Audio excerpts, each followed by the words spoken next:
최근 들어서 증시 반등 분위기 속에서 운송 조선 분야도 같이 반등을 하고 있습니다. 이 분야의 국내 대표 애널리스트죠. 신영증권의 염경아 연구위원 모시고 자세한 얘기 나눠보겠습니다. 어서 오십시오. 안녕하세요. 자, 하늘의 우리나라 대표 기업이라고 하면 대한항공 아니겠습니까? 네, 최근 맞습니다. 주가 흐름이 오늘은 뭐 약세지만은 최근 상승세가 눈에 띄었습니다. 어떻게 보셨습니까?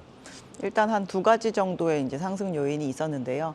항공업체들이 이제 대한항공 밑에 이제 뭐 진에어가 붙어 있다거나 이제 예. 이런 식인데 모든 항공업체들이 환율이 많이 오르게 되면 그걸로 인해서 이제 자본이 좀 까질 수 있다라는 그런 예. 우려가 있었는데 환율이 좀 안정화되었고 그리고 전체적으로 항공산업에게 되게 방역 규제가 이제 강하게 적용이 됐었는데 그렇죠. 그 부분이 점진적으로 이제 완화되고 있다라는 이 두 가지 점 때문에 좀 최근에 반등이 있었던 것으로 보입니다. 실제로 그런 그 규제 아래 지금 이제 3분기 실적이 워낙 잘 나왔었기 때문에 아무래도 이제 그 주가의 흐름이 이제 실적을 좀 많이 따라갔다라고 보고 있습니다. 그럼에도 불구하고 목표가를 하향한 이유는 뭡니까? 우리나라는 이제 지리적으로 중국이랑 상당히 많이 인접해 있는 상황이지 않습니까? 그래서 코로나 이전 대비 지금 최근까지 한국의 항공사들의 비행기가 한 37대 정도 줄었습니다. 이게 좌석수로 친다라고 하면 높은 한 자릿수 정도의 이제 감소율이라고 보시면 될 것 같은데요. 객수 기준으로 한국이 중국을 왔다 갔다 하면서 이용하는 그 이용객 수가 한 15%에서 25% 정도 차지를 네. 합니다. 그래서 지금 줄어 있는 이 비행기로 저희가 갈 수 있는 데를 모두 다 간다. 중국을 제외하고 모두 다 간다라고 하더라도 저희가 대단히 공급 부족으로 들어가지 않는 상황이기 때문에 저희가 이제 항공업체한테 바라는 건 마치 이제 코로나가 한창일 때 해운사들이 높은 운임을 받았을 때처럼 이번에 만약에 이 제한적인 비행기로 취항을 여러 군데를 하게 되면 어닝이 옛날보다 훨씬 잘 나오지 않을까라는 그런 기대감이 좀 많은 상태인데요. 이제 인접 국가 중에서 가장 최대 국가인 중국이 그 부분을 빨리 풀어주지 않음으로 인해서 실질적으로 항공사들이 그 티켓을 팔 수 있는 가격이 저희는 더 높아지기 좀 어려운 구간이다라고 네. 보고 있습니다. 뭐 코로나가 문제 많이 완화됐다고 하지만 아직까지 제약이 많다고 봐야겠네요. 네, 맞습니다. 자, 또 다른 이제 바다의 운송 기업이라고 하는 네네. 페노션. 최근에 또 반등 분위기가 있습니다. 이거 어떻게 보셨습니까?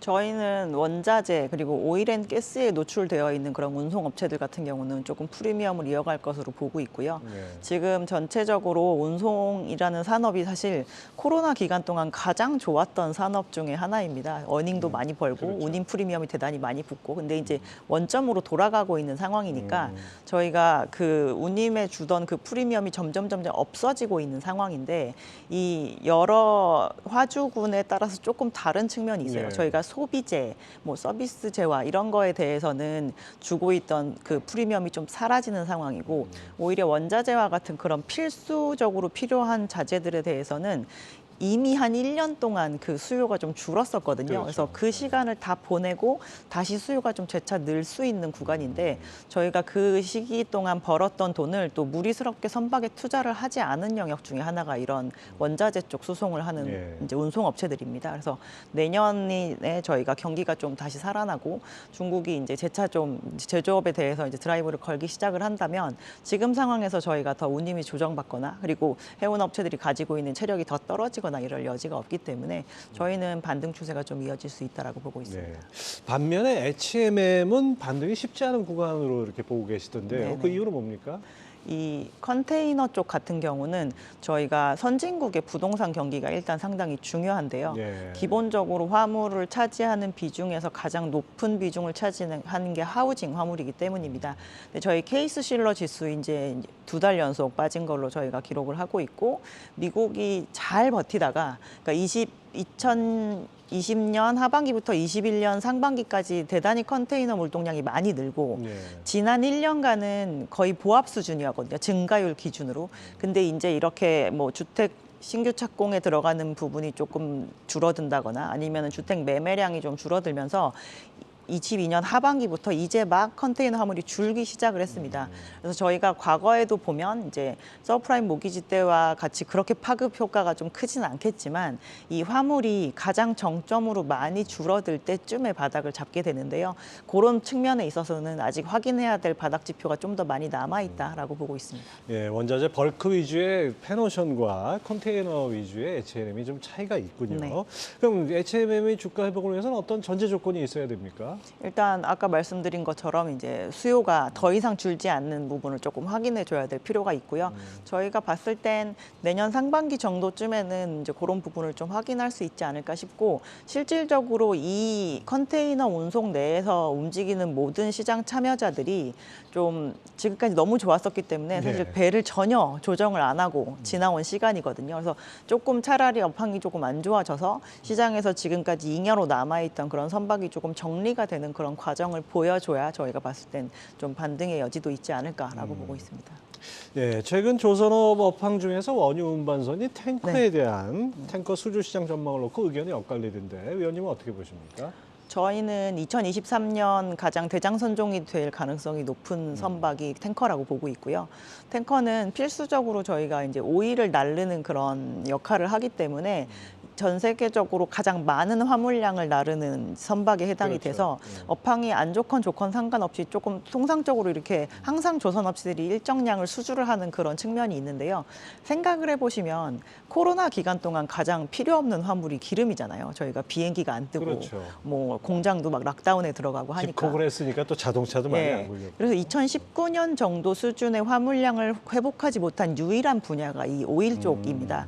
근데 이 오일앤가스에 관련된 이 산업에 있는 종사자들은 사실 지금 상당히 많은 돈을 벌었거든요. 유가가 그래도 계속 고공행진을 하고 있는 그렇죠. 상황이고, 저희가 이전 수준을 이제 회복하면서 수요가 21년에도 늘고 22년에도 늘었습니다. 내년에도 저희는 당연히 비행기 노선 재개 그 속도에 따라서 점점 늘어나는 추이라고 보기 때문에 일단 수요단에서 저희가 별로 고민을 안 해도 되는 구간이기도 하고, 이 환경 규제 강화되는 걸 조금 대비해서 탱커 선주들이 22년에 거의 일을 안 했다고 보시면 될 것 같아요. 예. 배를 발주를 안 해서 저희가 공급에 대한 과잉 우려를 할 필요가 없는 상황입니다. 그래서 이제 내년에 다시 원래대로 나오던 정도 수준의 수요뿐만 아니라 그동안 이연된 수요까지 합쳐가지고 만약에 배가 발주가 나온다라고 한다면 조선업체들 입장에서는 조금 큰 볼륨을 차지하는 영역이 탱커가 되지 않을까라는 기대를 해볼 수 있는 구간인 것 같아요. 아, 이게 내가 운송 조선은 뭐 그냥 하나 뭉뚱그려서 봤는데 이렇게 분야별로 다 차이가 있군요. 네네.